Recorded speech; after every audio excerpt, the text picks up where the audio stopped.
Just give me 1 second, please.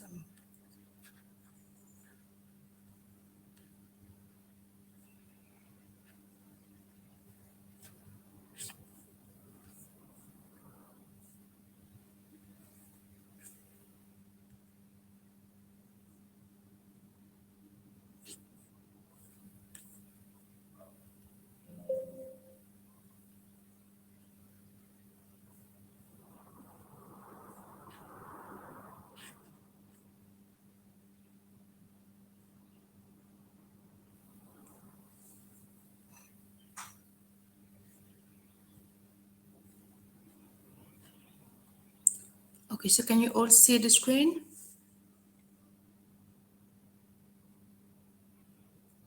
Can Yes. you? Yes. Okay, good. So today we'll be covering two topics, which is understanding others' problem and ethics. So to start with, why do you think it's important to, well, what makes people and their problem different, according to you?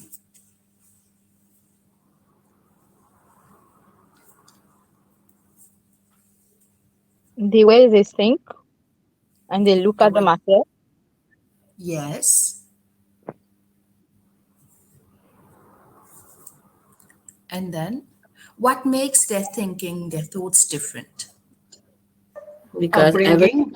is different from each another. And what makes us different? They're different way of looking at the matter and the different perspectives of looking at it. Yes. Yes, but what are the factors which affects our perspective? Mm, the way we grow, the environment, Yes, very good. And then, Our values, yes.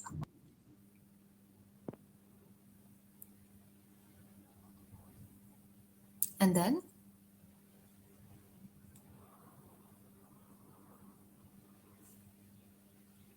Family the people background, surrounding, yes, family background. Yeah.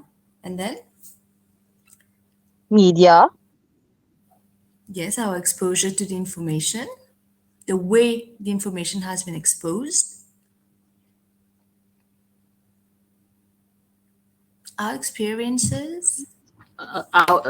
the way that we take the information. Yes. Okay, so very good. So in your manual, they've elaborated on a few factors which makes people and their problems different. And what you've told me, it falls within these factors.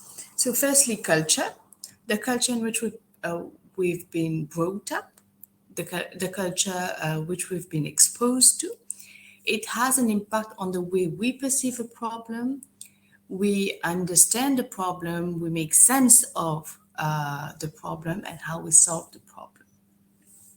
Our socio-political and economic influences, family background, like you've said, family background, family attitudes and values, it all influences the way we perceive a problem and the way we actually deal with the problem. Family rules and roles, educational experiences.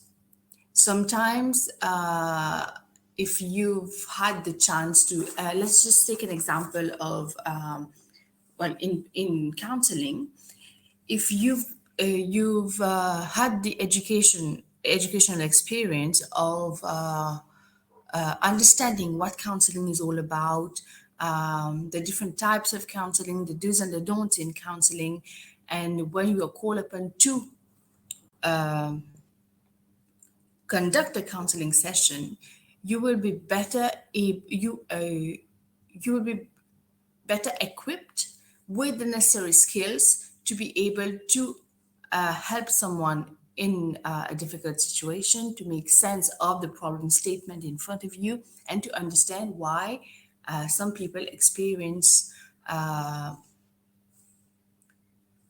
a problem differently. So educational experience has a huge impact on the way people and their and how they perceive their problem. Peer group experiences, and this is more crucial during the adolescence phase, where you have a huge influence of peer group on the way these adolescents perceive the problem and how they will go about to solve that problem. You have a biological predisposition and personality, your personality traits. Like you've said, we are all different. We do not perceive the problem in the same way. Something which might be very big for me, it might not be that big of a problem for you. So our personality also has a huge role to play in the way we perceive a problem and try to find solution to that problem, and our attributes as well. So these are the different factors which makes people and their problem different. We have more factors which we can discuss on, but for your sake and for the sake of this class, we will limit ourselves to these factors. But however, please make it a must to know about these factors, because if you're asked a question about problem solving and what are the factors which influence the way we perceive and solve a problem, you might be it might be expected from you that you elaborate on these factors. So, how do you know the difference? Have you all experienced stress in your life? Yes. Yes. Is it, do you on a daily basis experience stress in your life? Yes. Yes. Okay, so do you know the difference between stress and distress?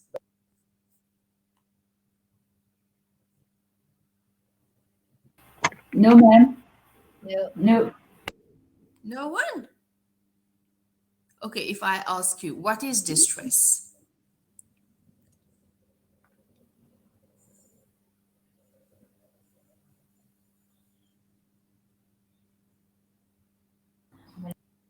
A disbalance in the mm,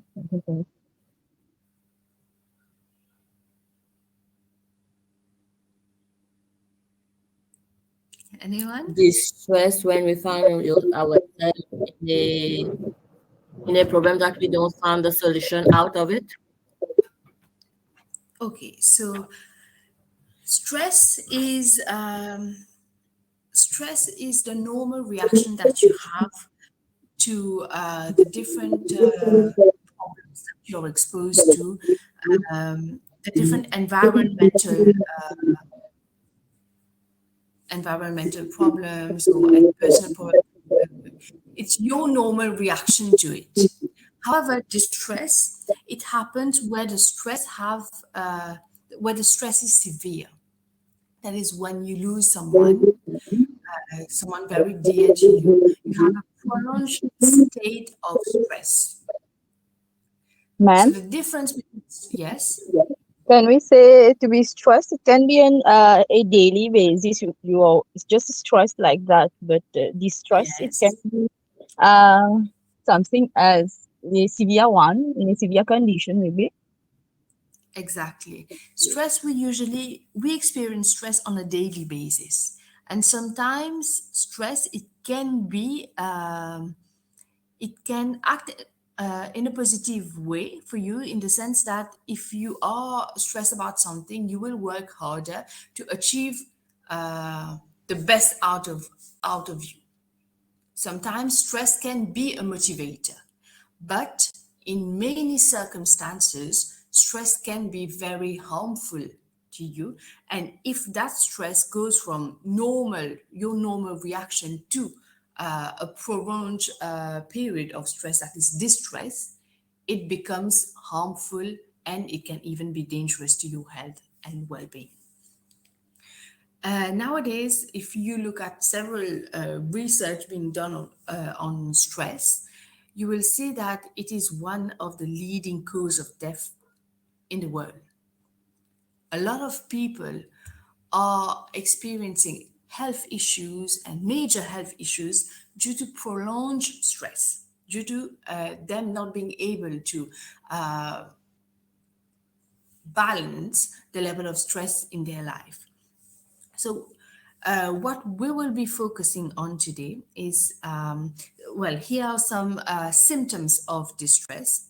You have nervousness, agitation, increased irritability, sorry, undue aggressive or abrasive behavior, a marked change in life, you get no work done. Well, in sometimes in school you have low attendance, and even at work, sometimes low work attendance. Depression is one of the main sign of distress. Lack of energy, withdrawal, fearfulness, indecisiveness, and confusion. So, according to you, what might cause a distress? Just one example. There are different causes of distress, but if you can just give me one example of distress. I did give you one.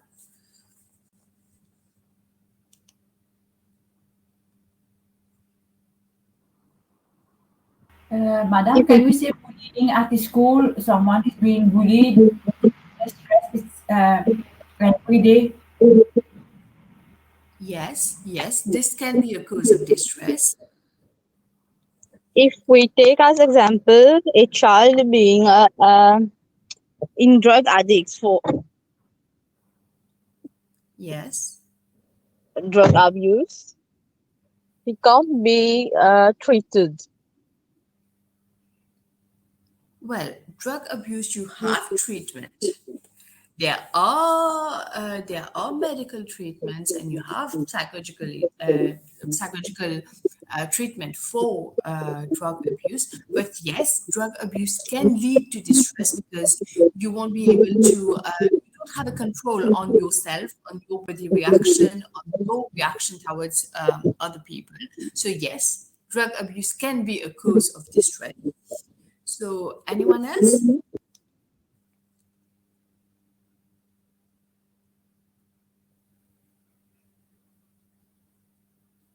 Okay, so Madam, we can I ask something? yeah, sure. Let's say someone is the reaction. Let's say in the last 2 days, we had two girls fighting in the bus, college Yeah. girls. It could be, can we say it was that the way they behave, it could be a distress or they accumulated something and then it came up like that? Well, we can't. Yes, it could be. It could be, but yeah, it could be that they've accumulated stress, and they haven't been able to express themselves, and it turned out into aggression. They've been very aggressive towards each other. So yeah, it can be a cause, but it doesn't justify what they did. But well, it can be a cause, yes. But usually distress, when you Can we experience say, this, sorry, can yeah. we say that someone losing his job, having lots of things to pay off, can be a déclencheur à la distress? This can be a cause of distress.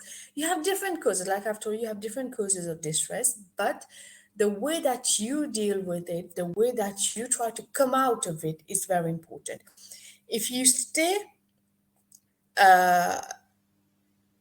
with your distress and do not try to find solutions to come out of this, it can be harmful to you. So, like we've discussed, there are different causes of emotional distress. It can be a breakup, um, family problems, parents fighting, couple fights. All of this can lead to distress, but the way that we deal with it is important. So, usually, dealing with uncertainty, changes, loss of a dear one, or dealing with the different stages of life can lead to distress. Have you covered Erickson's theory in applied psychology about the 8 different stages in life?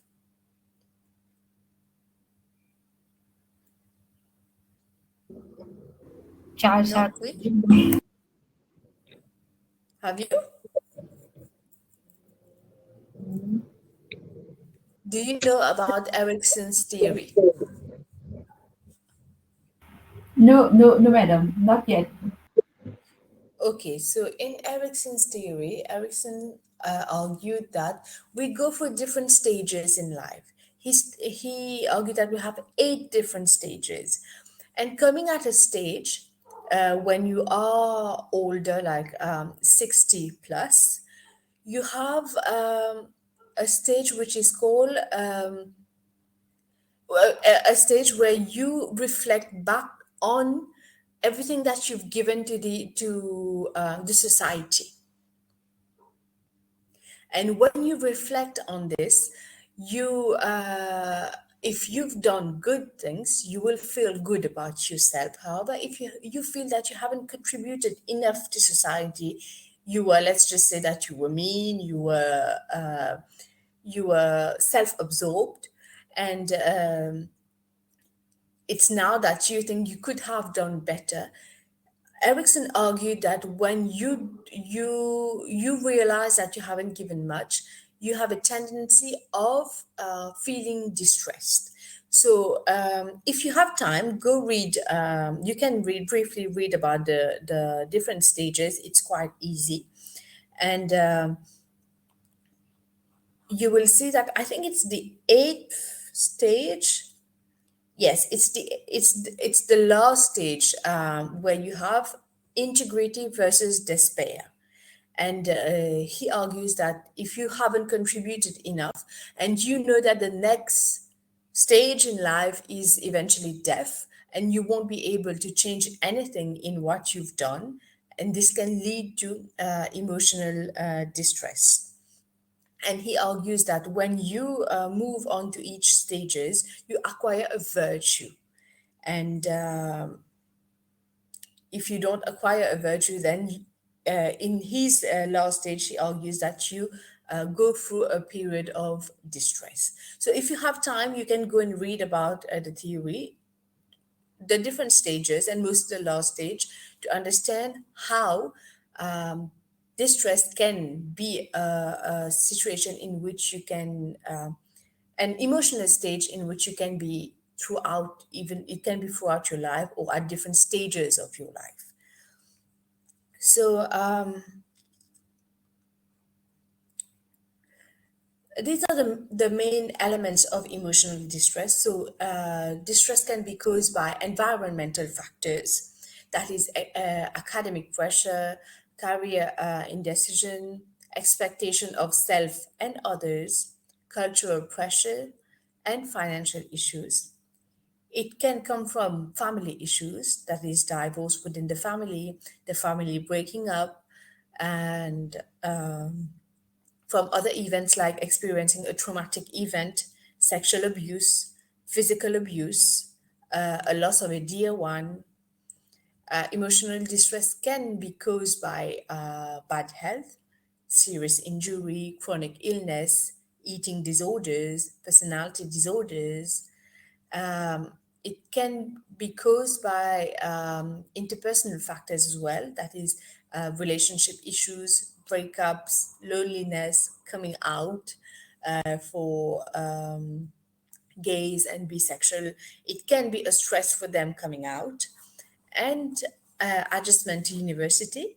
I don't know about you guys if it's been if you've started university just after school, or is it after a long time that you've started with your studies again. So it can be very overwhelming sometimes when you have to balance work and your education. So this can, in certain situation, lead to emotional distress, but you have to be able to get yourself out of it and try to manage as much as you can. There's no need for you to always put that enormous amount of pressure on yourself that you have to be able to do it. It can happen that in certain situations that you are unable to do it. You have to just say yes, maybe I can take some time off, just reflect about it, and then I'll come back to it and try to do the best that I can. If I can't, then I can try, but it doesn't mean that I have to.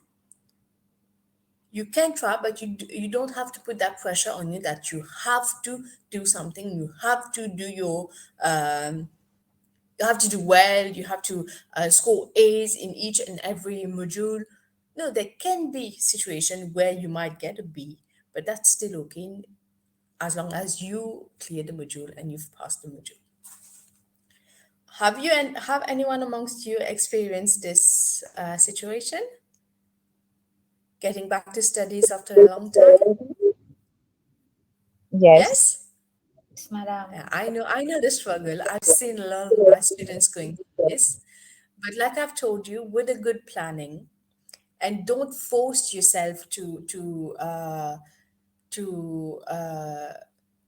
like, don't put that pressure on you that I have to do this, I have to do that. No, take your time, do your planning, have a good plan, and little by little you'll see that you'll be able to do it. And the first year can be very stressful, but du moment que you've been able to adapt with with the way of going, then you'll be okay. So, how do we help someone with emotional distress? Like we've discussed, well, emotional distress can be one of the reason why people can come into counseling. And you, as a counselor, when someone comes with distress, you have to be able to understand the reason behind this phase, this feeling of distress. And one of the way to be able to understand this is by practicing active listening, like we've discussed. So the following can be a further guide to listening.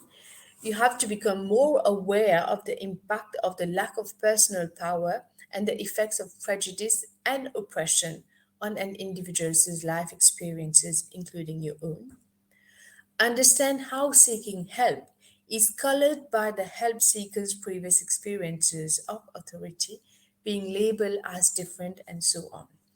I don't know if you've had the well, not the chance, if you had if you've encountered anyone, if you've asked them that you can seek psychological help, and they'll tell you that "Mo pas fou moi, mo pas folle, mo pas un problème moi." But it doesn't mean that when you are seeking psychological help, when you're going into counseling, it doesn't mean that you have a certain mental situation. No, it means that you've realized that there is a problem, and you know that you need help, and you are seeking help. Seeking help is very difficult. It's a very difficult decision to take, where you have to say that, yes, I'm not okay, I need help. And it requires a lot of courage for you to be able to say this. So when people, if you meet someone and you know that that person might need uh, help, or that person tells you that they need help, You should never tell them that, ah, you no, this is something that you can deal on your own. You don't have to go and seek help. If that person is coming to you and telling you that they need help, you have to encourage them to seek help.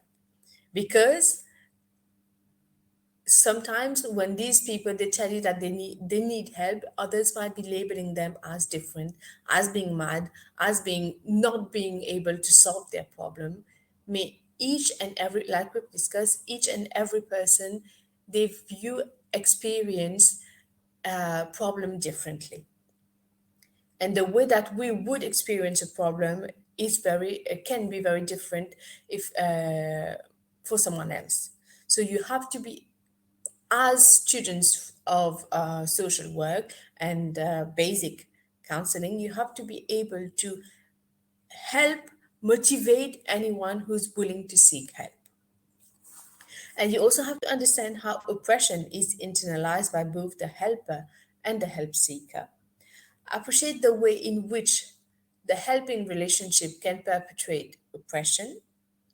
Make a commitment to anti oppressive practices, finding ways of making help accessible and empowering the help seeker, like we've discussed. So,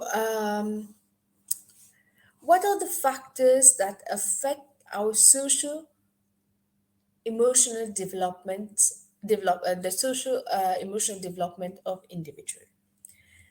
So here we have a few factors. You have these factors in your manual as well, and you have a small table in which all of these factors is well, you have an explanation on this. So can you tell me how early experience can affect the way that you deal with a problem?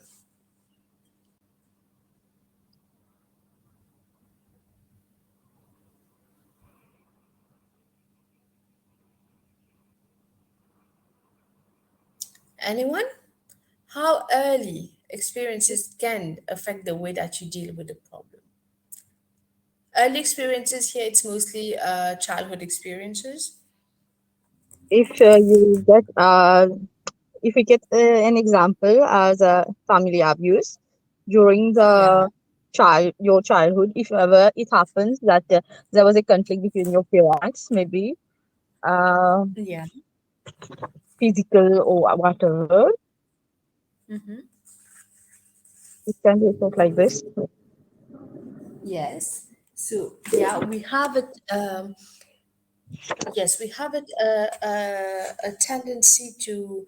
Well, you do know Freud, right? Sigmund Freud. Yes. You do know one of the main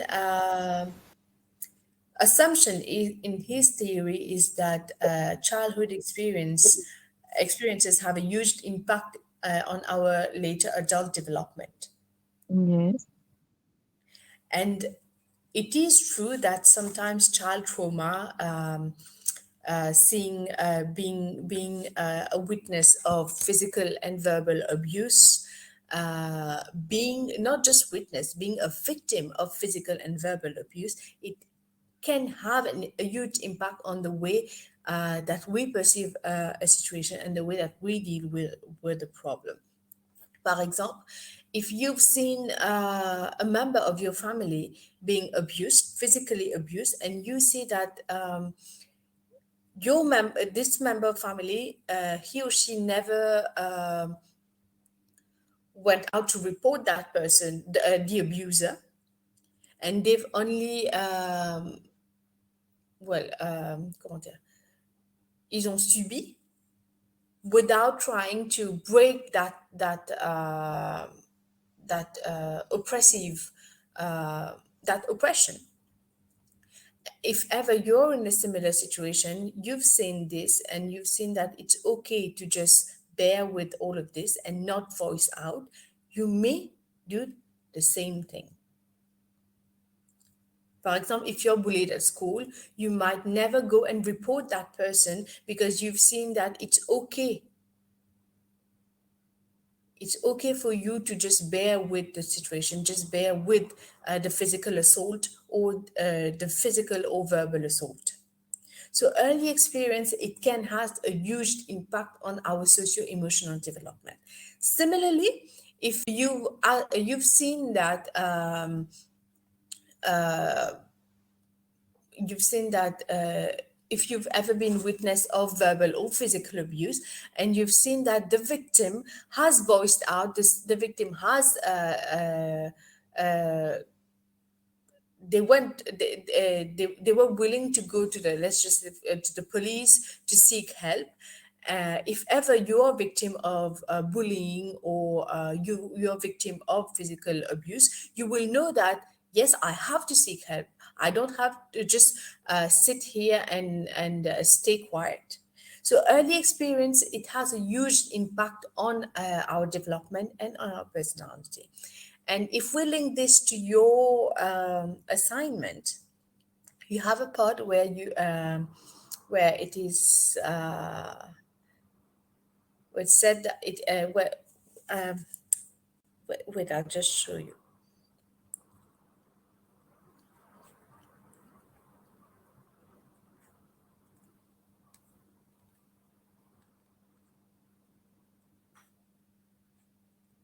Can you see the screen?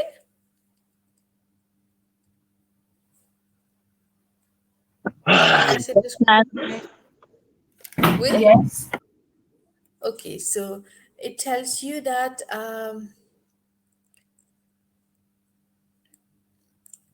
Joe has had an abusive childhood, and he is being verbally aggressive. He feels very detached and is unable to explain his feelings. So sometimes being a victim of child trauma, having been through an abusive childhood, it can impact on the way that you behave within your family unit.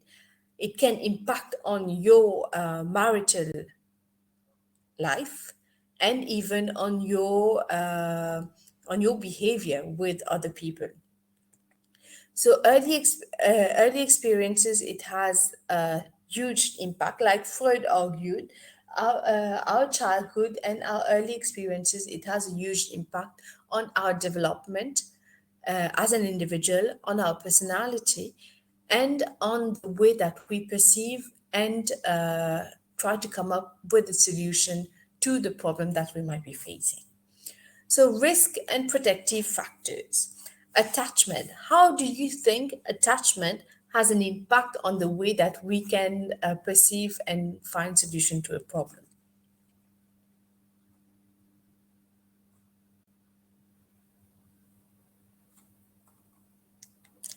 By attachment here, we mean parental attachment.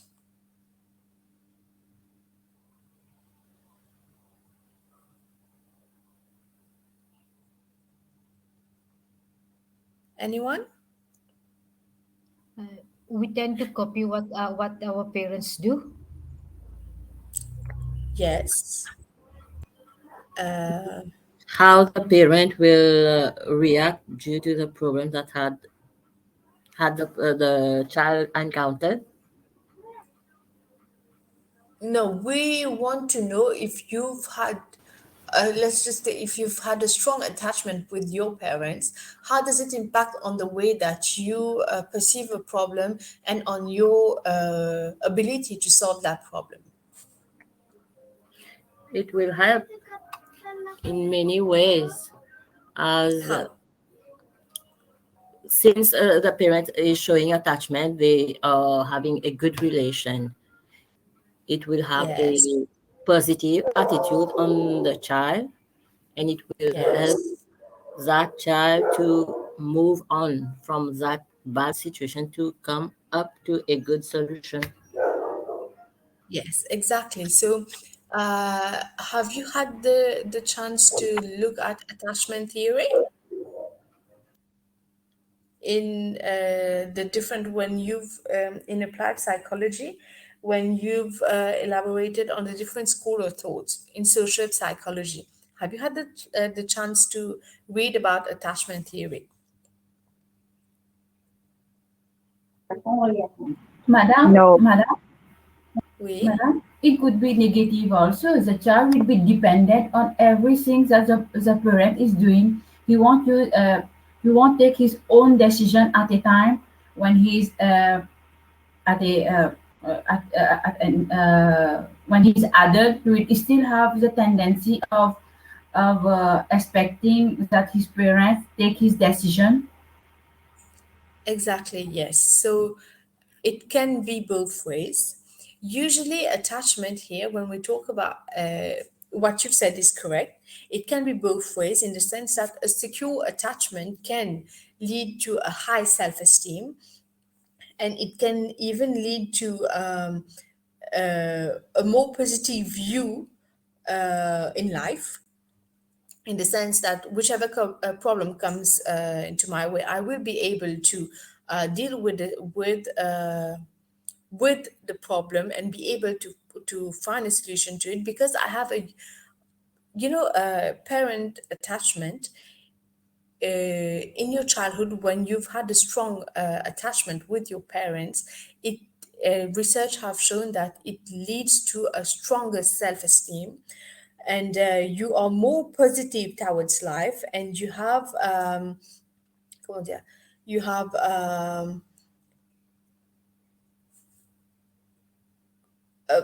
you have more positive added attachment later on life, and you're more able to deal with certain situation. However, if you've had you didn't have a strong attachment with your parents, this may lead to a low self-esteem, and you not being able to be independent, like you've said, not being able to be independent. You'll be dependent on your caregivers to always try to find a solution to your problems. So, attachment is a huge factor which affects your development as an individual. The stronger the attachment, the more independent, the higher the self esteem you'll have, and the more you'll be able to deal with any situation that life might throw at you. However, with a low attachment, a not secure attachment, you will have a lower self-esteem compared to someone who had a secure attachment. You'll have a lower self-esteem, you'll be more dependent on other people, and you will have a poor social adjustment, and it would be difficult for you to deal with a certain situation, certain issues, and you'll be more dependent, like we've said, on others to try and find a solution to your problems. So attachment is, like discussed, an important factor which influence the socio-emotional development of an individual. Now, age and maturity. This is this is easy. So, how do you think age and maturity can affect the way that you deal with a certain situation?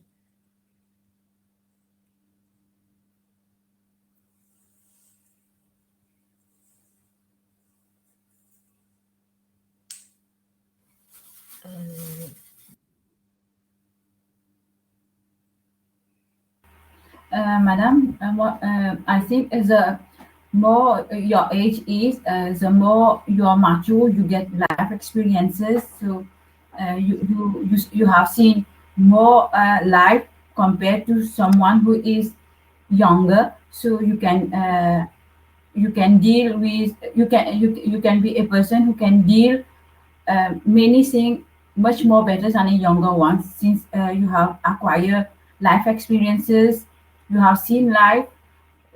I think age, the more you go ahead, the more you know how to deal with.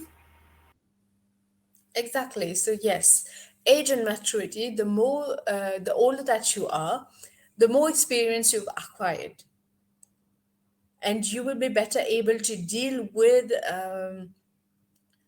a certain situation, a certain problem, and be able to find a proper solution to that problem. We'll take the example of the video that we talked about earlier. If let's just say that they were going through certain distress, as a mature adult, you would not do whatever they did. As a mature adult, you might, well, there are some adults who might fight about or whichever things is bothering them. But usually, as a mature adult, you would sit down, discuss with the person you're having a problem with, and will try to find a solution to that problem. You will show maturity. And having experienced life, you will be better equipped to find a solution to that problem by discussing about it, by trying to find ways to solve the problem, and not act comment dire, impulsively and you know which can eventually lead to aggressive behavior and aggression. So age and maturity, it does have it do well, they do have an impact on the way that you perceive a problem, the way that you deal with the problem, and the way that you try to come up with a solution to that problem. And this eventually affect your development as an individual. Because if you are mature enough and you know that there are things which cannot be resolved with violence, then you would know that even for other problem, then you can try to easily find solution to these problems. So negative experiences, an example that I can give you is that if you've ever been victim of bullying and you went to report saying to your teacher and your teacher didn't do anything about it, he or she in turn has a good relationship with the person who's bullying you, and following the fact following this, you have well, you've understood that reporting would not lead to anything, and it would not solve your problem. So this negative experience might eventually affect other aspect in your life, in the sense that if now you're working and there's a certain situation at work where you're not being included in the team, you might not go and talk to your team leader because uh, he or she might not understand you, and he or she might not take into consideration whatever you are saying. So negative experiences, they do have an impact on the way that you might deal with other problems in your life. And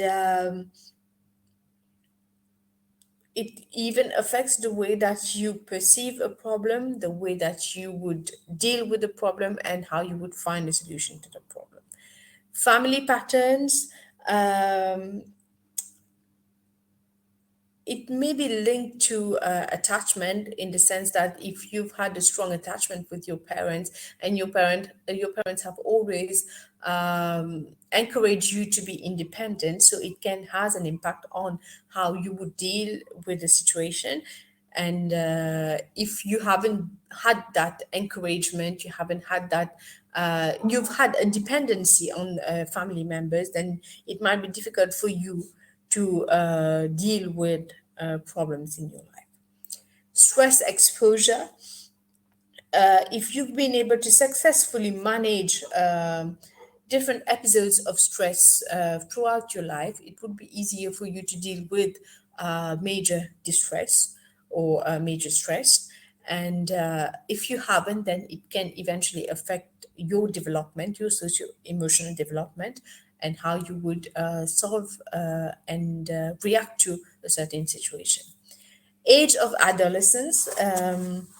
Adolescence is a very crucial period of life, and it is sometimes viewed as a period of storm and stress, where the adolescents have to go through a lot of physical, emotional changes, and this affects the way that they perceive life, how they perceive certain situation. What something which might be very petty for you, it can be very huge for them.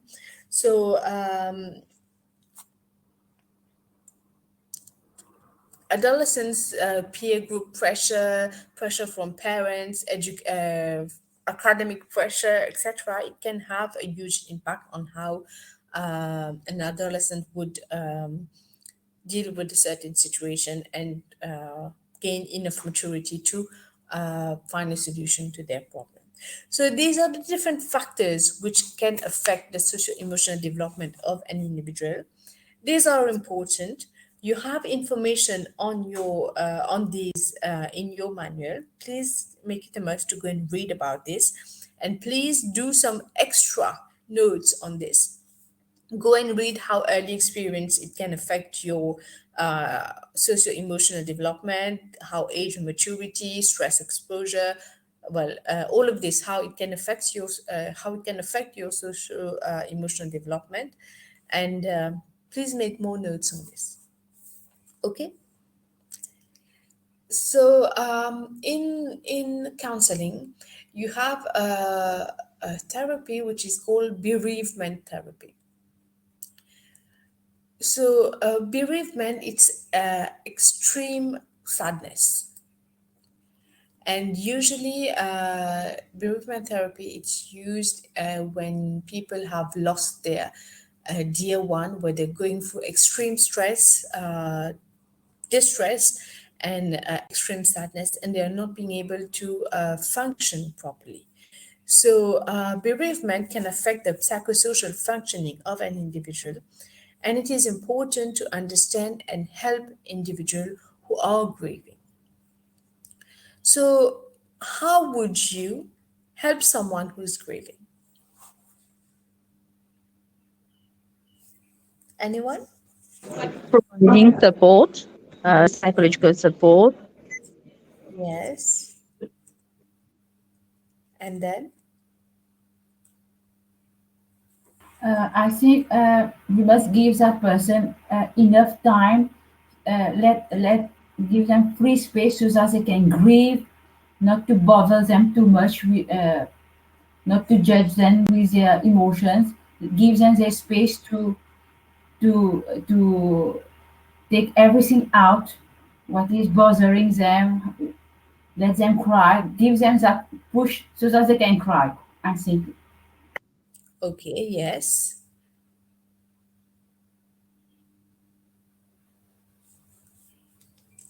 Anyone else?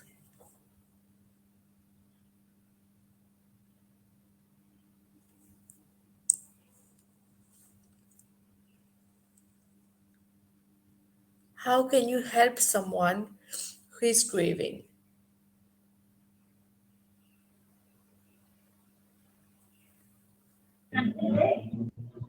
We can try to help him or her in such a way that we try to find a solution to the matter, to solve the matter, to deal with.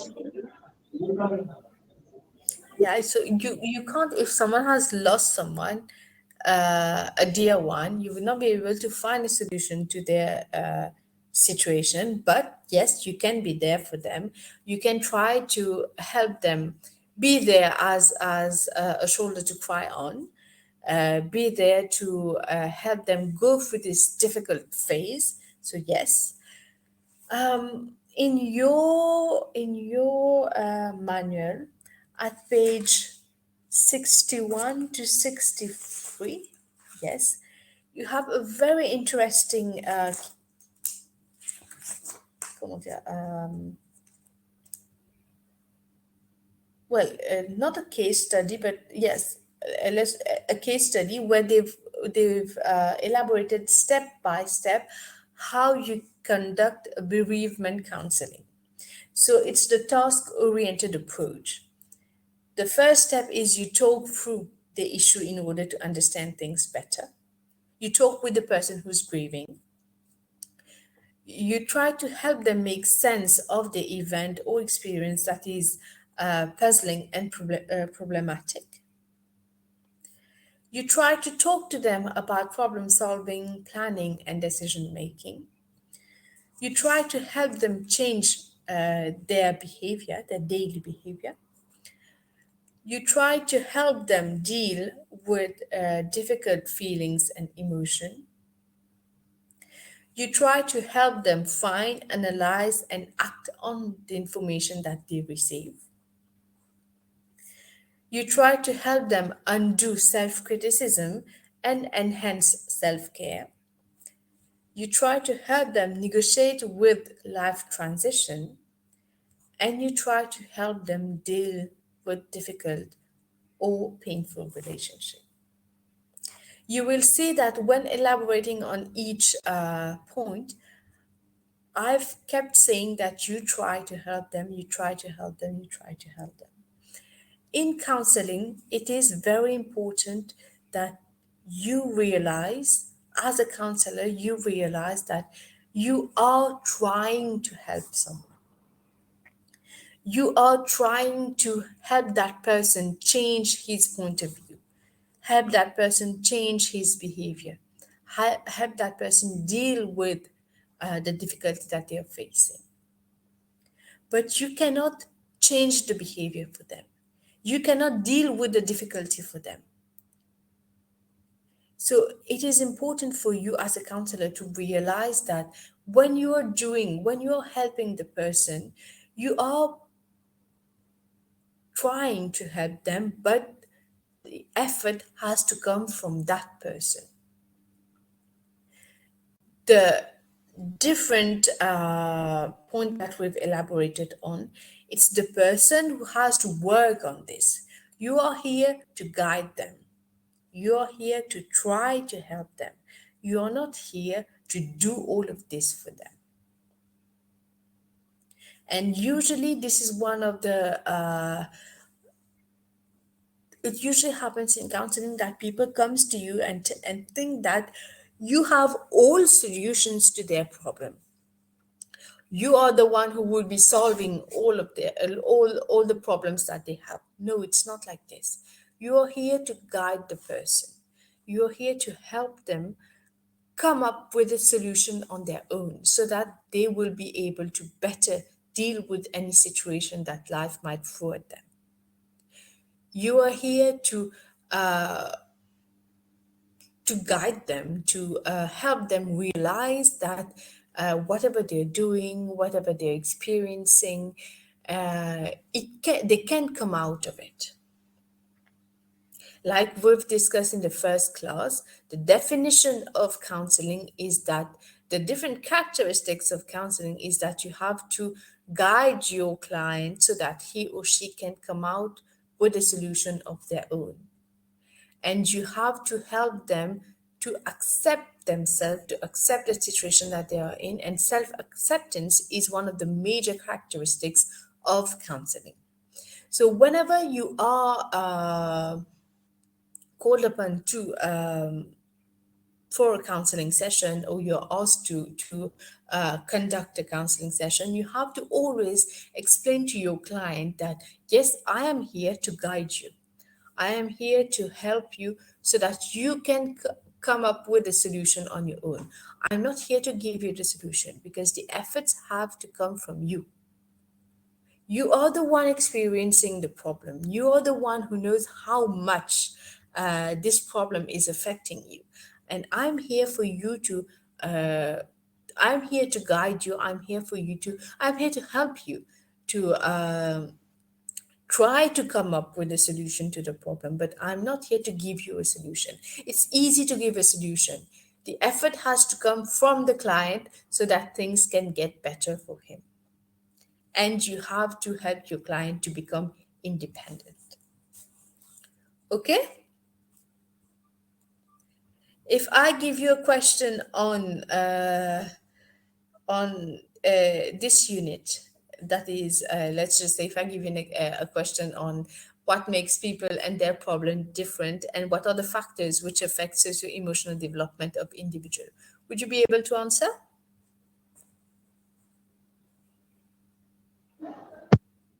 Ma'am. Oui.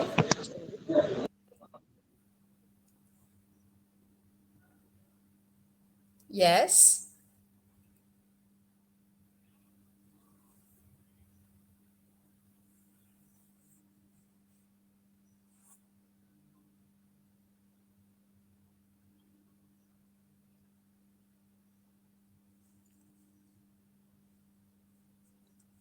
Will you be able to answer? Yes, ma'am. Okay, good. So do you have any question for this topic?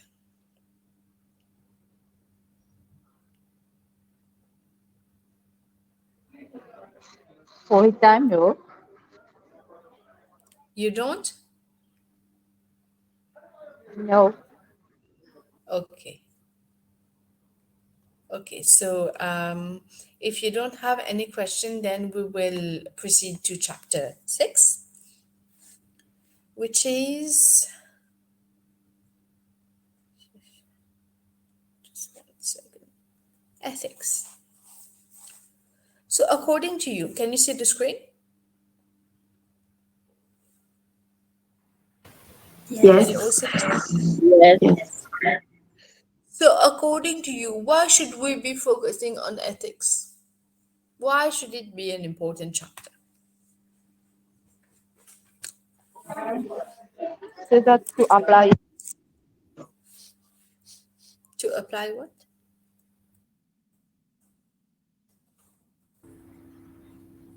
Uh, Why do you So that think we know, ethics? Yes, tell me.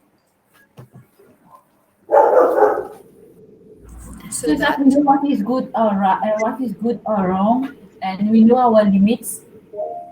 yes, ethics is important because it protects you as a counselor, and it even protects your uh, counseling. So you will see that in each and every field you have ethical consideration which is taken into consideration. And it's the same for counseling, where we have to know about our ethical principle and the importance of always being ethical in when conducting a counseling session. So, according to the BACP, British Association for Counseling and Psychotherapy, the fundamental values of counseling and psychotherapy include a commitment to, firstly, respecting human rights and dignity, protecting the safety of clients, and ensuring the integrity of practitioner and client relationship. So, as a counselor, you should always respect the rights of your client, the basic fundamental human rights of your client, and their dignity. You have to protect the safety of your client. That is, you shouldn't be sharing any information about them to any third party without their consent. And you should always ensure the integrity of practitioner and client relationship. That is, there shouldn't be any other relationship between the two of you. You shouldn't exploit in any way your client, and neither should your client exploit you as a practitioner. And you also have to enhance the quality of professional knowledge and its application. You have to alleviate personal distress and suffering, help in alleviating. You have to foster a sense of self that is meaningful to your client. You have to increase personal effectiveness, enhance the quality of Coaching. relationship between Oh, people, tetapi sa takila. appreciate the variety of human experiences and culture, strive for fair and adequate provision of counseling and psychotherapy services. So these are your duty as a counselor.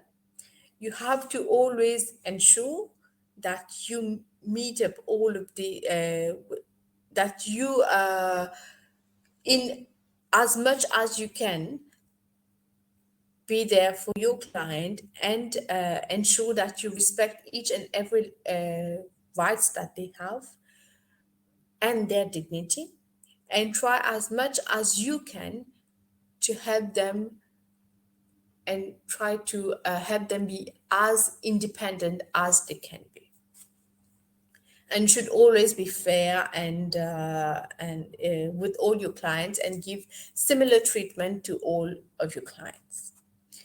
So values inform principle, and principle direct attention to important ethical responsibilities.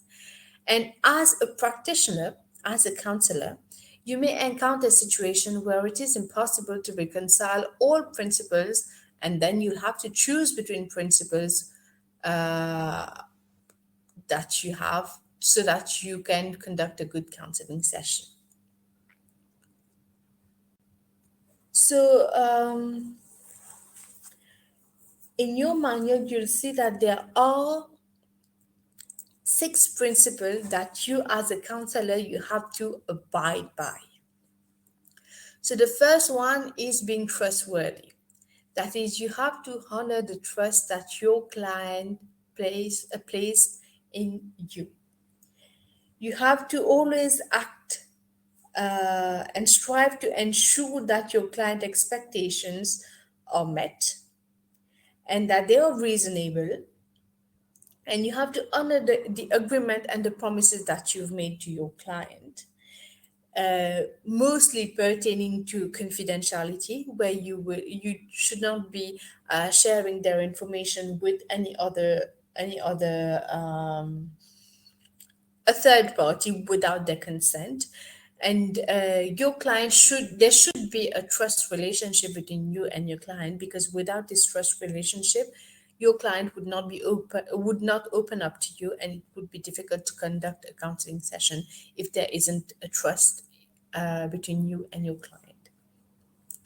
Autonomy is to respect the client's right to be self-governing. Like I've told you, you have to always ensure that during the counseling session, you help your client acquire the necessary skills to become independent.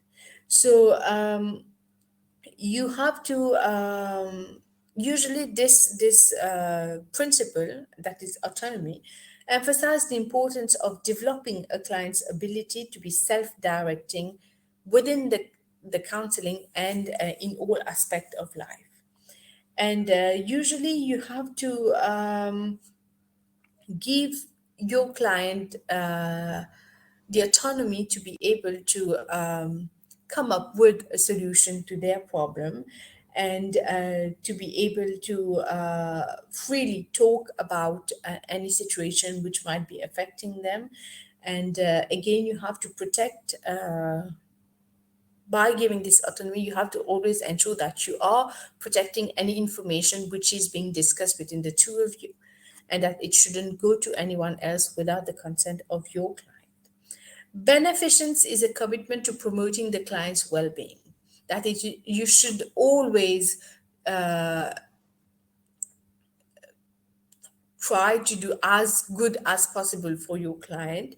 You shouldn't in any way exploit your client. If, for example, if you need, well, you often have this situation in not just in Mauritius, I think it's worldwide, where if you have a, let's just say that you have an issue with um, I don't know, the electric pole in front of your house, and you have a client who works at COB who comes in. And while helping the client, you try to put in a favor where you will ask the client, but I stay there and I have an issue with the electric pole near my house. So can you do something? You shouldn't, as a counselor, ask for favors from your client, nor should your client ask for favors from you. So it is important that you commit to promote the client's well-being without trying in any way exploit them, or or ask for any favors from your client. And non-maleficence, it's the opposite of beneficence. That is, you commit to avoid harming your client. You have some counselors that can, if initially in your counseling contract you've agreed for 10 sessions, you have some counselors that just because the client is paying, they might ask them to come for 10 more sessions just because of that money. So they would not conduct a good counseling session. They will, as much as possible, drug the counseling sessions so that they can earn more money from the client. So this isn't something that you should be doing. You have to realize that when the person is coming in for counseling session, that person is already in a vulnerable situation, and you shouldn't be exploiting your client in any other way. And sometimes you might have, well, you can find counselors telling you that, if today, Well, I think we've had a good session today. I think you owe me coffee, so let's go for coffee. You shouldn't ask anything from your client. Non maleficent, it also includes sexual exploitation, where you should not, again, exploit your client in any way possible. So, justice is you have to be fair and impartial in your treatment of all clients. If you've decided that your counseling session would be 60 minutes long, each client that you have in counseling have to be their session have to last 60 minutes. There shouldn't be a client whose session is 2 hours, the other one 1 hour and 30 minutes. No, you have to be fair and impartial in your treatment of all clients. And usually in counseling, when you have let's just say, well, I'll ask you a question. If your friend calls you, let's just say that you are working as a counselor. Your friend calls you and tells you that he or she is having a problem and they have to come and they want to try counseling. Would you, as a counselor, take them as your client?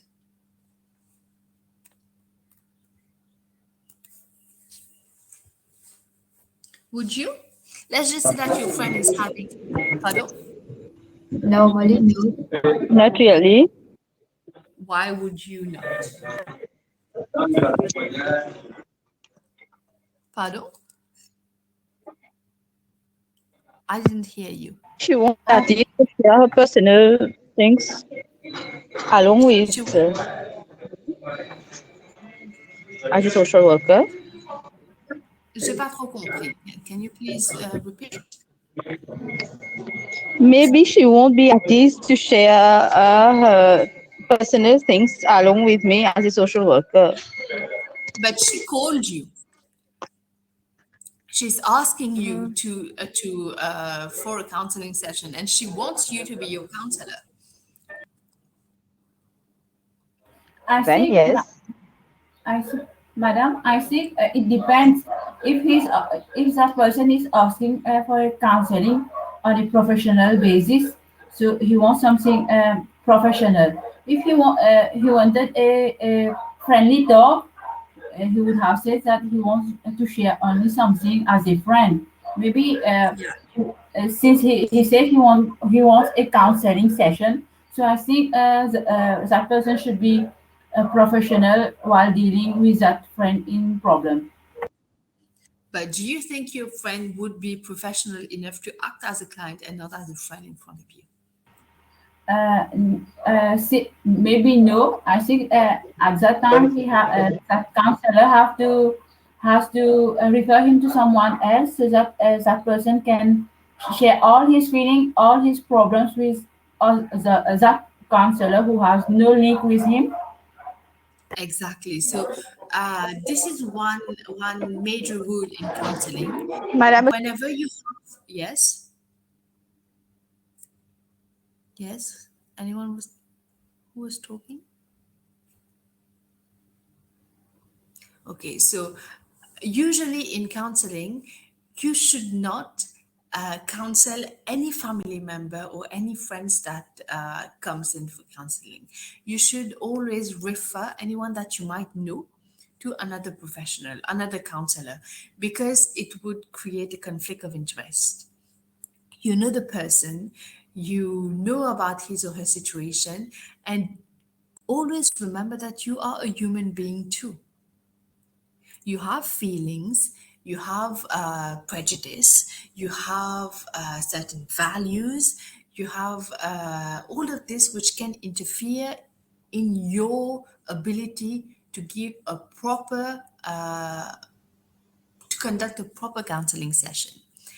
As a counselor, knowing that your friend has been through a lot, and let's just say that she's going through she's having a couple conflict, and she has been through a lot with her husband. If you are called upon to do a couple counseling, and since she's your friend, you will have a tendency to side towards your friend, because she's your friend and you know about her situation, and you would not give her partner that much respect and fair treatment that you should be giving to your partner. And similarly, if your friend comes into counseling and she wants to talk an extra 30 minutes, you won't be able to tell her that, no, I have a rule where all client has to be 60 minutes long, and after 60 minutes I won't be able to listen to you anymore. She's your friend. She has a you have a different kind of relationship. So this can be against the principle of justice, where you have to be partial, fair and impartial, and give an impartial treatment to all of your client.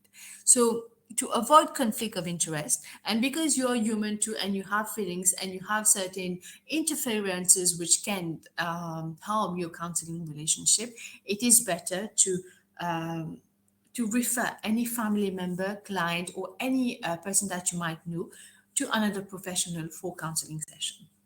If the person is only asking for a friendly advice, you can give a friendly advice. But when it comes to counseling, proper counseling, it is well, it is you are advised to um, refer your client, your friend, or any family member, or anyone that you might know to um, another professional, so that you can be fair to all your client.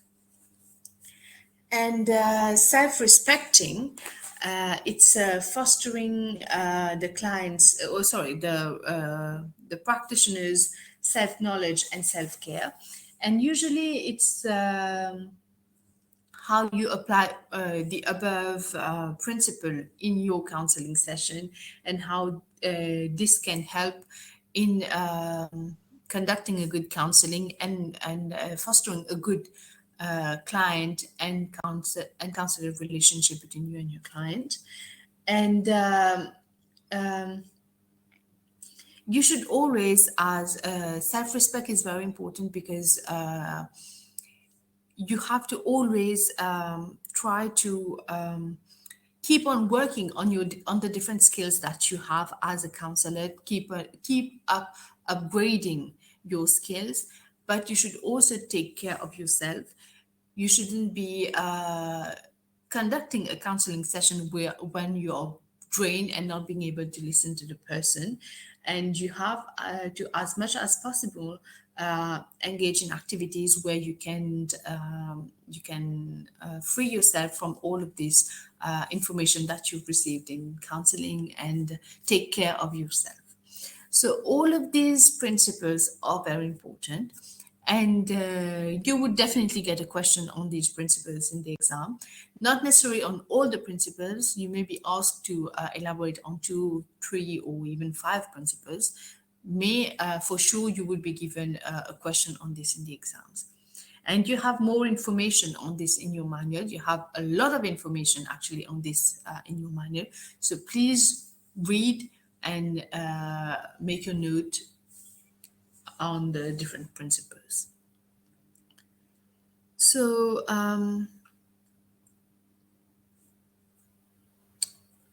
now, personal moral qualities. Usually, as a practitioner, you have personal moral qualities, and sometimes it's of utmost importance to client. And personal qualities which are considered important in the provision of services have an ethical or moral components, and they are therefore considered as virtues or good personal qualities. But each person is different, and each counselor has different personal moral qualities. But and you shouldn't expect that when you're going to counselor A, that he or she will act similarly as counselor B did. So each and every person has their way of conducting a counseling session. They have their way of working with client, and they have their way of fostering their relationship with their client. So, some personal moral qualities which a counselor and psychotherapist are strongly encouraged to aspire include: firstly, empathy, sincerity, integrity, resilience, respect, humility, competence, fairness, wisdom, and courage. Do these moral qualities ring a bell?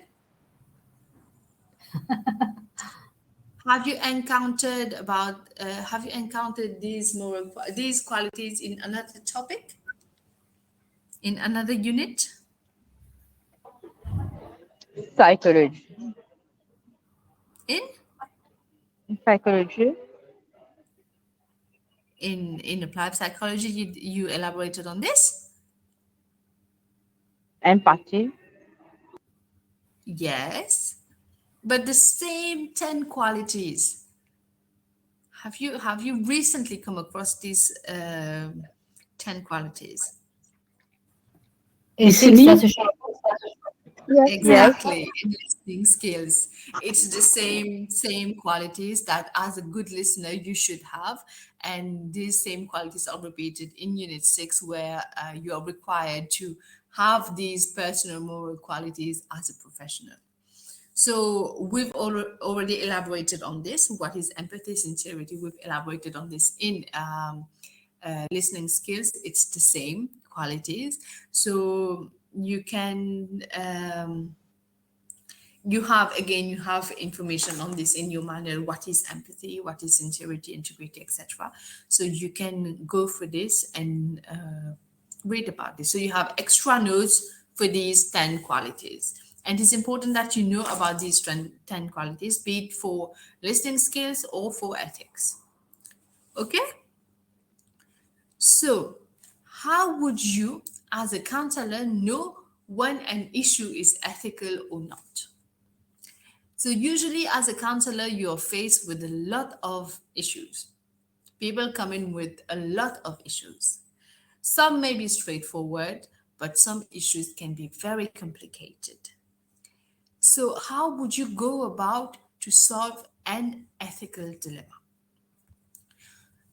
So, Kureital, they've proposed these 8 steps to solve an ethical dilemma. The first one is to identify the problem. The second one is to identify the potential issues involved. Third one is to review relevant ethical guidelines pertaining to that ethical dilemma. The fourth one is to know the relevant laws and regulations pertaining to that ethical dilemma. The fifth one is to obtain consultation, be it from your supervisor or your colleagues. Step 6 is to consider the possible and probable causes of action. Step 7 is to list the consequences of the probable causes of action. And step 8 is to decide on what appears to be the best course of action. Okay, so do you guys have your manual in front of you? Do you? Yes. Good. So turn to page 72, where you have the diagram for ethical decision making.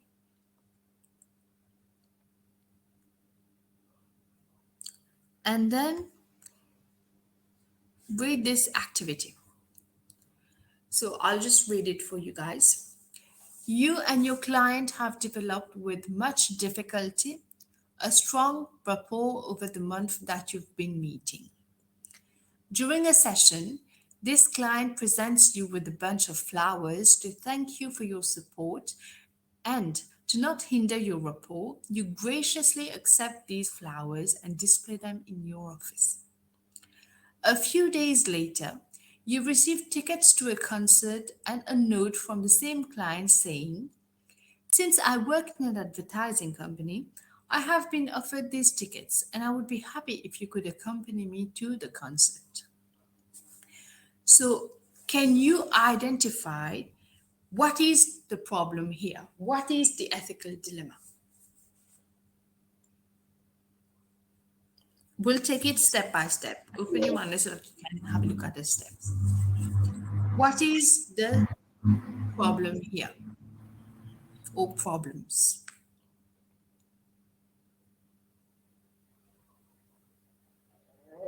The client has started to create a bond with as a social worker. Yes. Well, we'll say counselor instead of social worker. We'll just, for the sake of this activity, we'll talk about the counselor. So yes, there is a certain their relationship is not being restricted to only counselor and client relationship. It's going a bit more than this. So in this situation, apart from the relationship, what can you identify? What are the problems that you can identify here that the counselor should have acted differently? Should, The client is proposing gratification, giving in return, giving things to compensate for the service he has been given, and the counselor is accepting. At first, it was just a bunch of flowers, which maybe he thought that it's okay, it's a bunch of flowers. Now it's becoming more costly, and now maybe he's in a difficulty to accept. It's difficult for him to accept or not, because since he has already taken one from that client, now he will be in a dilemma what to do, to accept or not. Okay, good. So, my question to you guys, should you in the first place accept the flowers? No. No. Okay, so can you accept any gift that your client presents you with? No. Okay, so the first problem here is that the counselor accepted the flowers. And this has created a certain perception in the client. Sorry, the counselor has accepted the flowers. So this has created a certain perception in the mind of the client, in the sense that he or she thinks that it is okay to give my counselor something. It is okay that I gift my counselor something. Maybe if I try to give, if I try to give my counselor something else, maybe he or she might spend more time in counseling session. So you've already created this this thought, let's just say, in your client's mind. So now your problem here is that you've accepted the flowers, and now your client has come in with another gift, which is a ticket to a concert, let's just say of your favorite artist. Now what should you do? So step one, we've identified the problem. The counselor has accepted the flowers, and now the counselor is facing another situation where the client is giving another gift. And since it has since the client has developed with much difficulty a strong rapport with the client, what would happen if he or she refuses this gift? Okay, so this is, we've identified the problem. So identify the potential issues involved. According to you, what are the potential issues involved?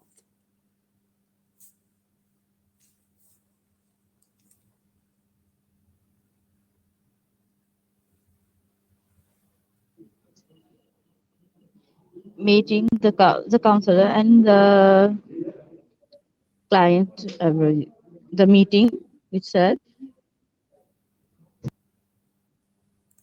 J'ai pas trop compris. Can you please repeat? The meeting itself. Read the question. No, what are the potential issues involved? That is, the client has already accepted. Remember, the problem here is that the client has already accepted a gift, and now, sorry, the counselor has already accepted a gift, and now he or she is being presented with another gift. And if he or she refuses, then their rapport that they've built with much difficulty, it can hinder the rapport that they've built. So what are the potential issues involved? that the client won't come again, or he might be Yes. angry. Yes. He will be angry at a report because the counselor had just accepted the flower. Now he or she is not accepting this, Refuse. is refusing to go out with him at the concert. He Yes. would be So angry. this is one potential issue, anger of the client. A second potential issue. The next counseling session might not take place as it should have been, since they have developed a certain closeness maybe. So the counselor might not deliver the goods as it should have been. Okay, yes. So it will hinder their counseling relationship. And another potential issues which can be involved. The client might expect the counselor to be to expect more from the counselor. The client will expect much more. Okay, We try. yes. Okay, so yeah, good. Any other potential issues? Or he might not turn up for the next session at all. Yes, yes, this is good as well. Anything else? Yes, He ma'am. might start Yeah. harassing the counselor. In what way? How? Of following her You outside on her the right track. confrontation. You on the right track. Just elaborate. Uh, Following her, if the client don't have any meeting with the counselor, he or she might be following her outside, maybe somewhere else, start harassing her in several ways. Okay. Mm, Financial issue, madam.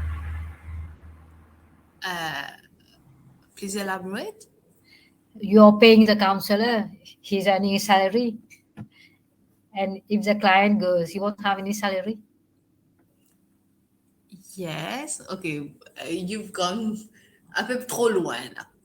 Okay. Another potential issues involved is that the client, uh, when reading this case study, you can see that the client has he or she has built another relationship with the counselor.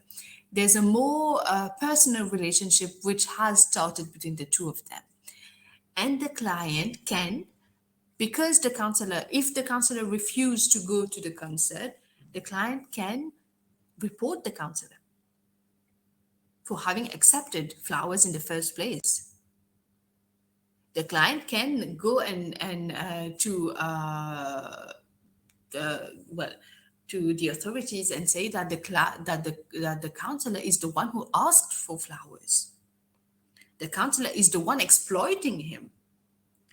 So you have a legal aspect too in this a potential issue, where the counselor may face legal problems if the client goes and report whatever has happened to the concerned authorities.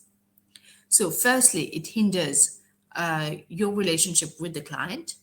You may face legal issues, legal and ethical issues, and your client might not come up for the next session.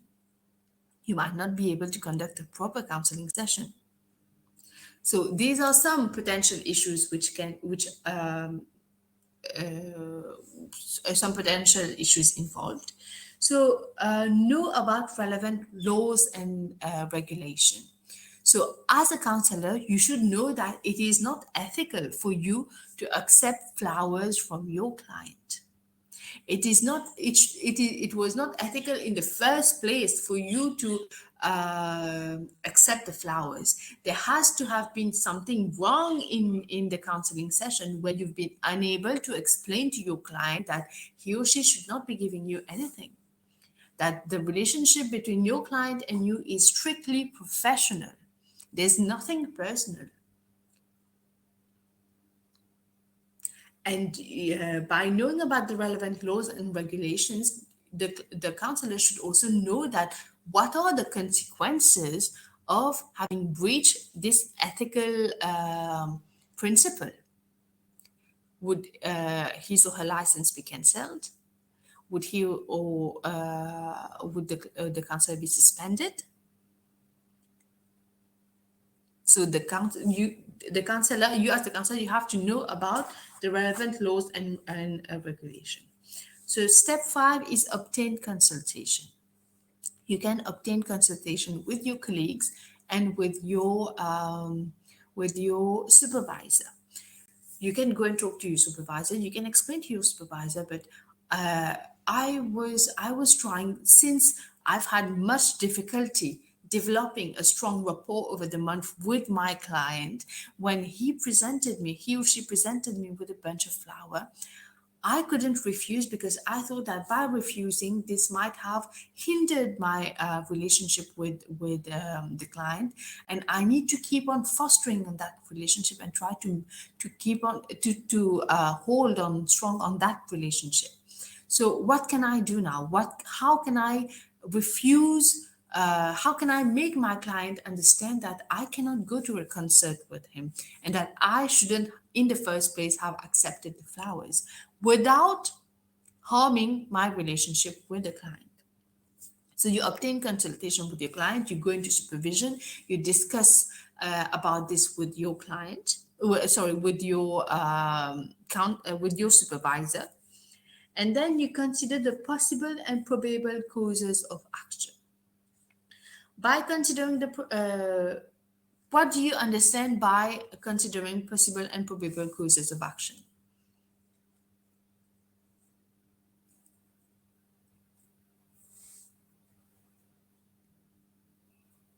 Anyone, what do you understand by this? What could have made the client act in a certain way?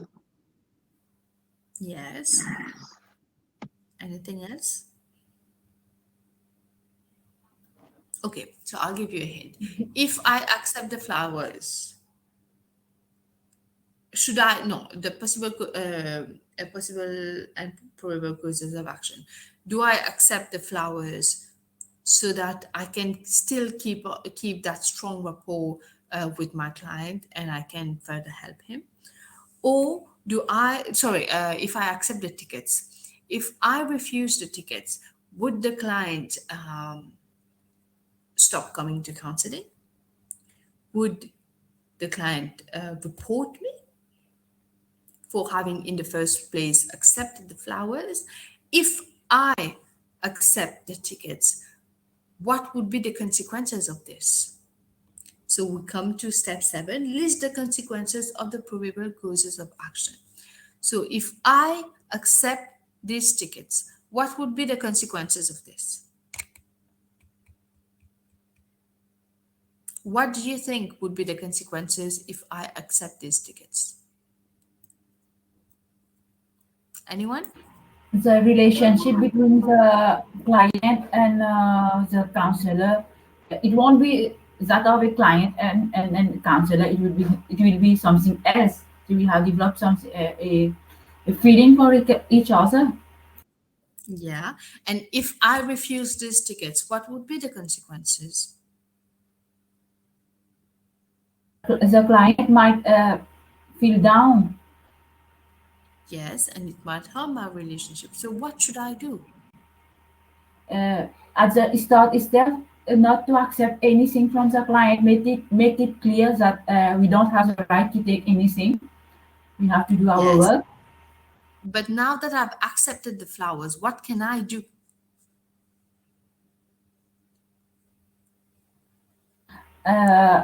Maybe we can say we choose we give another reason, some false reason. We say we are not free for that day. I cannot take that. Some reason like that, so that the person is. But if the client comes another day with a proposition to go and have coffee together, would you keep on saying that you're not free, you're not free, you're not free? Madam, the counselor should stop counseling the client and say that you should go to another counselor? Yes, if you feel that there is some personal feelings from your client are experiencing some, well, personal feelings for you, then you should refer the case to someone else. Or you can, uh, during a counseling session, explain to your client, I have in the first place accepted the flowers because you were well, you came with the flowers, I couldn't refuse. But you should know that it is against our ethical conduct. I shouldn't be accepting the flowers, and I cannot accept the tickets to go to a concert with you. I am here as your counselor, I'm here to help you, but it is against my ethical principle to go out with a client. And we shouldn't in any place as counselor be accepting any favors or any gifts from client. And my apologies, I've accepted the flowers which I shouldn't have, but I would not be able to continue accepting any gifts from you. So I give you the choice. If you think that we can still conduct a counseling session without you giving any personal favors or any personal gifts to me, then we can continue. But if you feel that we won't be able to continue because of this situation, then I would gladly refer you to my colleagues. But I can accompany you to in the first session where you will discuss with my colleague, and together we can help you with any situation that you might be facing. So you can talk to your client in a way that help them realize that you've accepted the flower in the first place, yes, but you shouldn't have. But you can't accept any more gifts from them. Now it depends on you. It depends on how your client is. If you think that your client would be aggressive when you're refusing the tickets, then it is important that you refer your client to someone else, but you explain why you're referring, saying that you think that um, the relationship between the two of you might not be a good relationship where it will help your client, but you're referring to another a professional so that your client can get better help and your client can be better guided. So it is important that before taking any decision, you list out all the different consequences of the decision that you would be taking. That is, if I accept going out with my client to the concert, what would be the consequences? If I if I do not accept, what would be the consequences? If I explain to my client why I am not going to the concert, what are the consequences? If I explain to my client about the ethical consideration, what are the consequences? So you have to list down the probable causes of action, and then you decide on what appears the best course to be the best course of action. Can I, because we've developed a strong rapport over the month, can I explain to my client about the ethical consideration, the ethical principles which I should abide by? And would my client understand this? If yes, then I can choose this course of action. I can explain to my client why this is an ethical dilemma and why this can in some way harm me as a counselor. So in the exams, you might be given a case study where you would be asked to identify the situation, the ethical dilemma that the counselor might be faced with. And then with the 8 different steps proposed by Curatal, you should be able to elaborate on what is the problem, identify the potential. Well, you should go for the 8 different stages by making reference to the case study. So if you're given a question on this, would you be able to answer?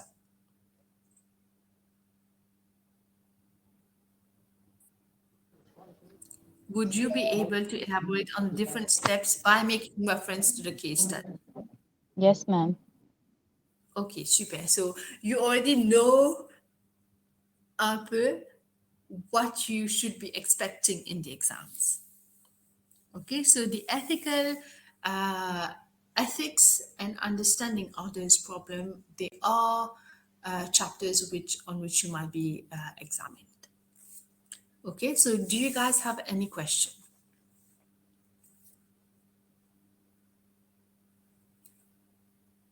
Do you have any question pertaining to the two topics that we've covered today? Madam, for stress Yes. and distress in a simple way,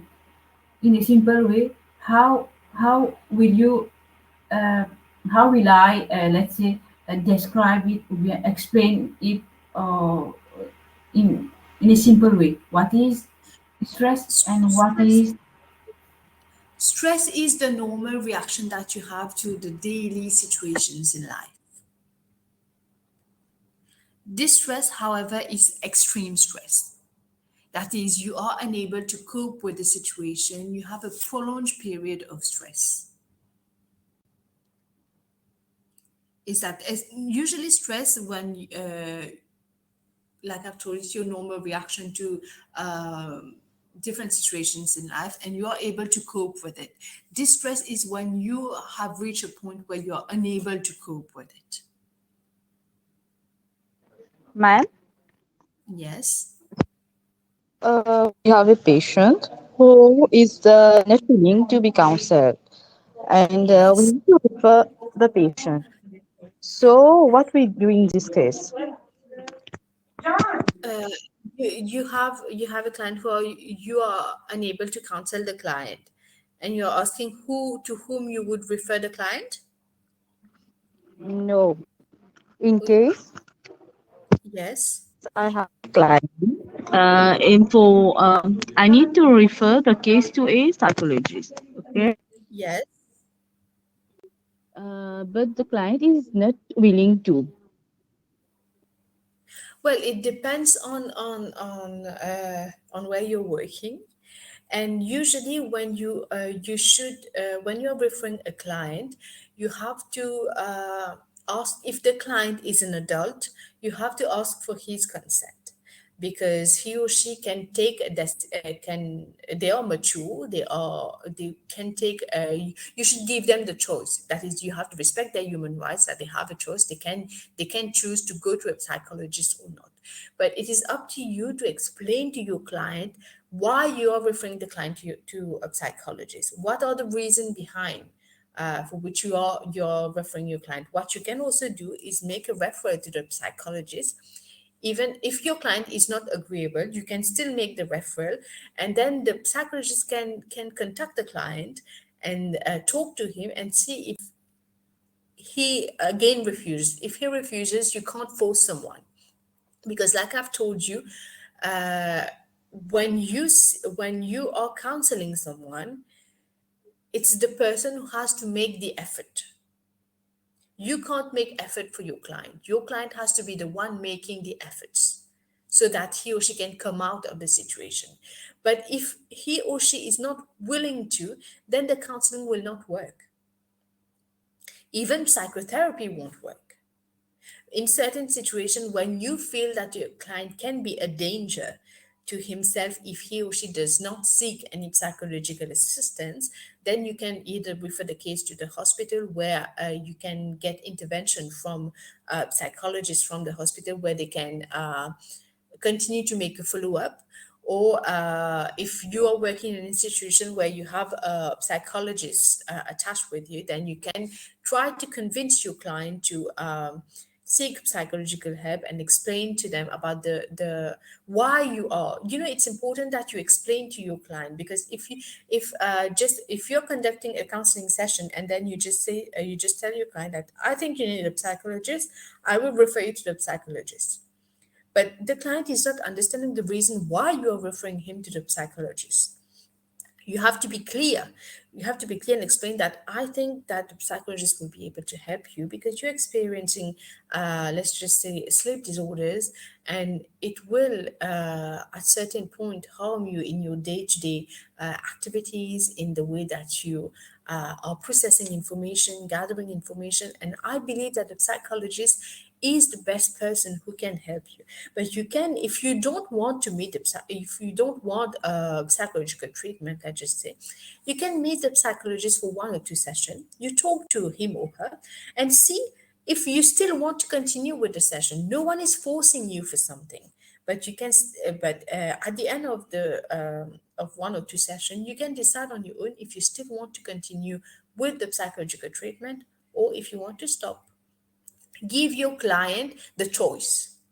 Make them realize that you're not forcing anything on them, but you're giving them the choice to either agree for the psychological support or stop with the psychological support. But you, as a counselor, you always make a referral, even if it's on paper or by phone. Always make the referral. And the counsel, the like I've told you, depending on the institution where you're working, the psychologist can contact the client and talk to them via phone or set up an appointment. Did I answer to your question? Yes, ma'am. Thank you. But like I've told you, you cannot force anything on your client. You have to respect their rights. If they tell you no, it's no. Because you are here to guide, you are here to help, you are trying to. If that person is not willing to, then there isn't much that you can do. Counseling will only work when that person has uh, that feeling, that Willingness. volonté, yeah, the willingness to work on themselves. If they are not willing to work on themselves, then the counseling will not work.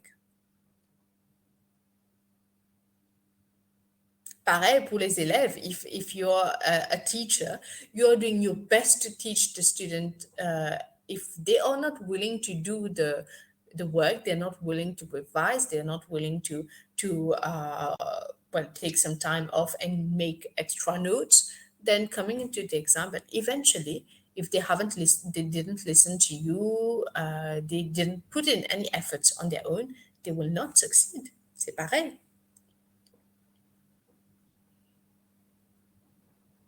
So do you have any more questions? Oui, oui, madame. A counselor. You have yeah. Does a counselor always have the best solution for his client? No, like I Is it told always you, fruitful?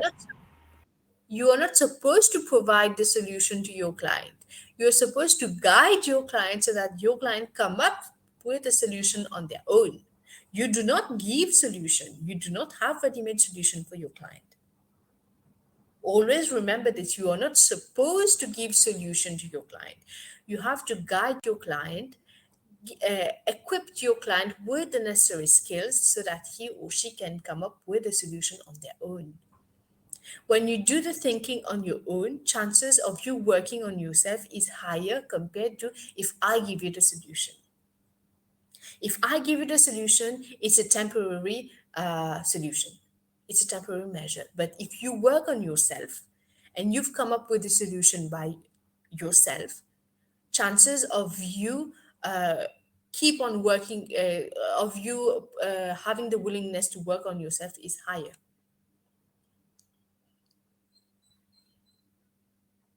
And like I've told you, we are, at the end of the day, as counselors, as social workers, as psychologists, we are human beings.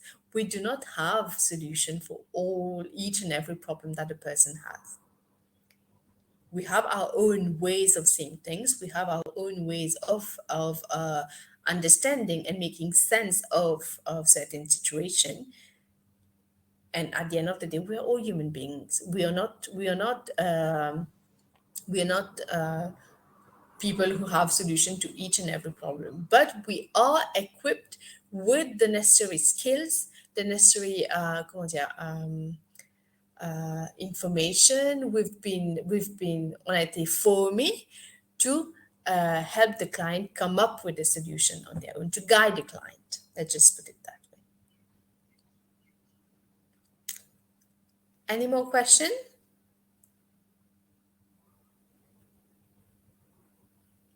if you don't have any question, I'll just briefly go through the assignment because I think you have a class in 3 minutes. So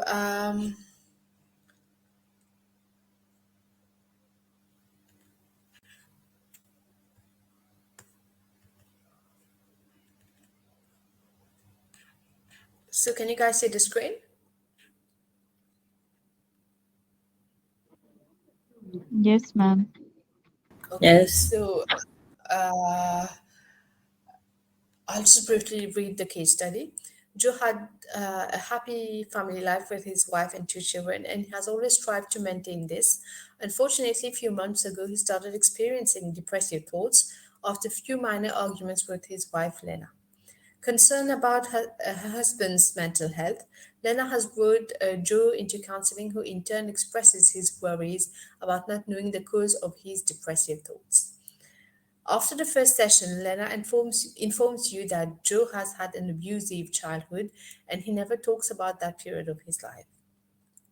She also tells you that they often have arguments and that Joe is sometimes verbally aggressive, but he always accuses Lena of being verbally aggressive. Moreover, during the conversation, Joe tells you that he feels very detached and is unable to explain his feelings. So, by reading this case study, which defense mechanism do you think come into play in this case study?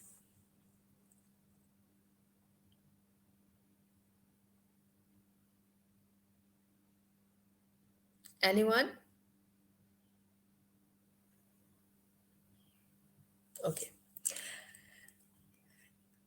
The highlighted part, it shows you that since Joe says that he does not want to talk about this period of his life, it indicates denial.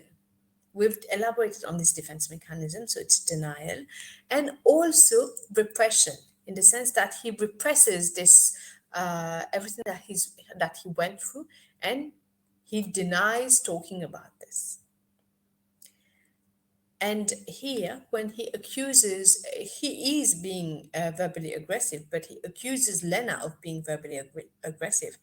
This this indicates that he is making use of projection as a defense mechanism. So you are expected to elaborate on denial, repression, and projection as a defense mechanism, only on these three defense mechanisms. So when you start your essay, what I'm expecting from you is that in your introduction, you give a definition of the concept, that is, what is defense mechanism? And you briefly explain about defense mechanism, and then you restate the question that is at the end of the introduction. I need you to tell me what your main body will be focused on. An example here is that with just one question, one sentence, sorry, is that this essay will explain the behavioral impact on of the three defense mechanisms, which are denial, repression, and projection,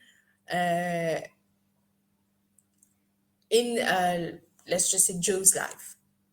So I need you to tell me what you would be doing in your main body.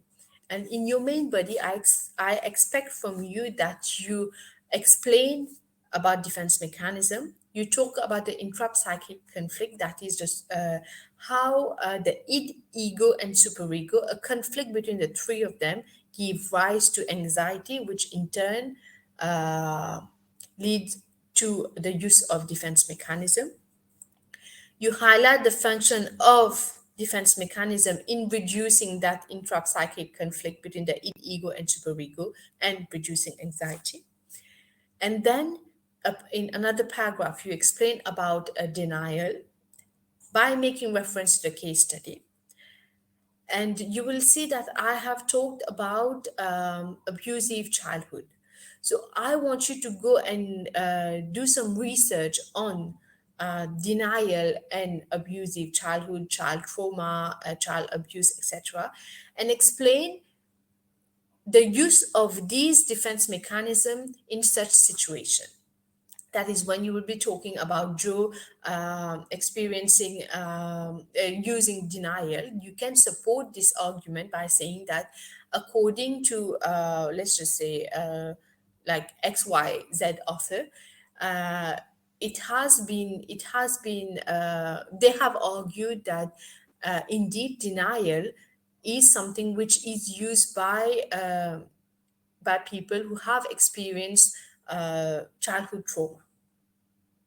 That is, you give a research, you support each of your argument with a research-based evidence. That is, you explain how denial is used by people who have been through childhood trauma. You explain how repression is used by people who have been through childhood trauma.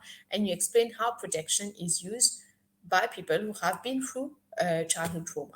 So ensure that you support each and every argument with a research-based evidence. A research-based evidence, you get it by reading journal article, by reading research done on this paper. And ensure that you reference each and every source of information. In-text referencing and a reference list at the end. And for your conclusion, I don't expect you to include new element in your conclusion. You have to just make a brief summary of what you've discussed in your essay. Okay? I will send this to the class rep, and then you can read about this. And then if you have any question, you can, if you think that we need an extra 30 minutes where we can discuss about the assignment, please let me know. Then we'll schedule a class. Okay? Do you have any more question?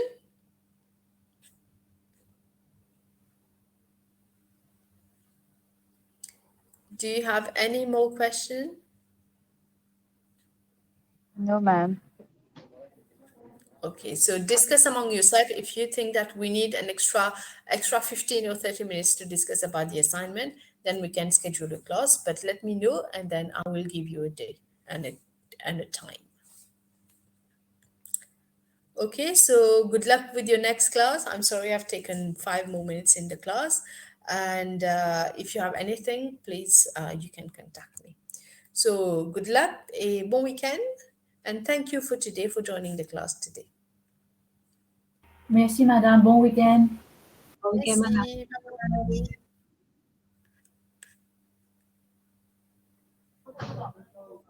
Bye-bye.